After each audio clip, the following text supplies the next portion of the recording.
kemarin aku bikin konten sama Dinar kan, Dinar cuek. Karena Dinar pun menurut aku dia tuh bermetamorfosa. Dari tadinya seksi apa semua, sekarang dia bisa nge-DJ, dia bisa boxing. Artinya dia menemukan skill-skill lain yang bisa dieksplor. Dia sendiri bilang, kalau gue cuma ngandelin, sorry ya kak, dada gede, yang lebih gede lagi akan lebih banyak kak. Artinya untuk menjadi artis bisa bertahan lama tuh harus mengeksplor kekuatan kita. Nah, tapi aku kemarin kasih masukan juga untuk teman wartawan, be careful, berhati-hati terhadap siapa artis yang mungkin ya quote unquote akan menjadi korban kamu atau apapun lah, atau mungkin ya memang nggak sengaja aja untuk disorot gitu ya. Karena again, sama seperti netizen, sama seperti wartawan, artis pun tidak semua punya karakter yang kuat. Ada yang mungkin masih dalam tahap pencarian. Ya mungkin kalau aku udah 42 tahun ya mas, I've been through a lot of things gitu loh. Jadi udah melewati asam garam dunia, udahlah gitu. Tapi kalau misalnya kena mental, mungkin buat teman-teman yang nyorot, lucu-lucuan FYP buat akunnya. Tapi kita nggak pernah tahu nih, apa yang kita upload ternyata bisa membuat orang lain kena mental. The word kena mental tuh bisa cuma kena mental doang, lo kan artis harus kuat. No, ada orang-orang yang sebenarnya mungkin ngerasa bahwa begitu misalnya keluar dia misalnya diekspos kekurangannya, dia ngerasa am I not good enough, mungkin aku tuh nggak cukup baik ya, terus ngerasa kecewa, ngerasa bisa sampai depresi, karena kan itu diekspos di tengah FYP itu berapa banyak orang yang nonton. Kalau lo nggak kuat mental, you'll break down. Makanya teman-teman wartawan juga harus berhati-hati, karena tenang deh, what you post is your responsibility. It's not you and us. Itu apa yang kamu posting, itu tanggung jawab kamu, bukan sama kita, tapi tanggung jawabnya sama Tuhan.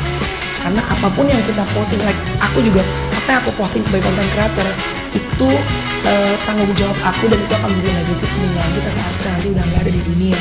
So be careful what we post gitu, karena takutnya ketemu sama orang yang mentalnya tidak sekuat itu.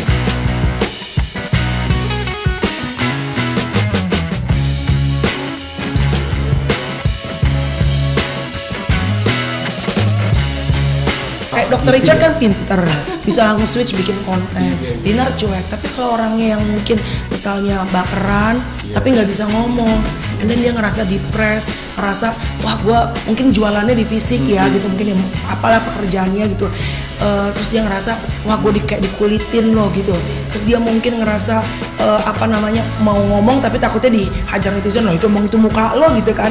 Akhirnya disimpan sendiri, depres, orangnya kena mental, kan kita nggak pernah tahu pas gitu. Mau melihatnya sebagai satu bentuk keuntungan apapun sebetulnya yang dilempar kepada kita sebagai public figure, balik lagi tergantung sama respon kita. Kalau kita pinter bisa nge-switch menjadi konten yang menguntungkan, ya dong. Ya artinya kalau lo kaum oportunis tapi tidak sinis, artinya emang ya oportunis artinya gini, kalau ada kesempatan lo bisa ngeliat, wah ini bisa mungkin menghasilkan buat lo, tapi jangan nyakitin orang gitu, dan juga jangan nyakitin diri lo sendiri. Artinya jangan terjebak pada satu bentuk hubungan kalau memang kita sebetulnya tidak merasa memang that's not for us gitu, hanya untuk menyenangkan orang lain. Tapi ya balik lagi kan, tiap artis punya decision, punya pemikiran yang berbeda-beda. Seperti biasa netizen dan media menebak-nebak aja sendiri ya kan, gitu ya. Yang nggak tahu, yang tahu mereka, dan aku tidak mau mengomentari sesuatu yang memang aku tidak ngerti ranahnya. Tergantung dari karakter orangnya, tergantung dari proses hubungannya. Kalau hubungannya niatnya mau serius ya, mau di ujung kulon kayak mau di ujung betung kayak tetap dijalanin, kan tergantung dari niat awalnya.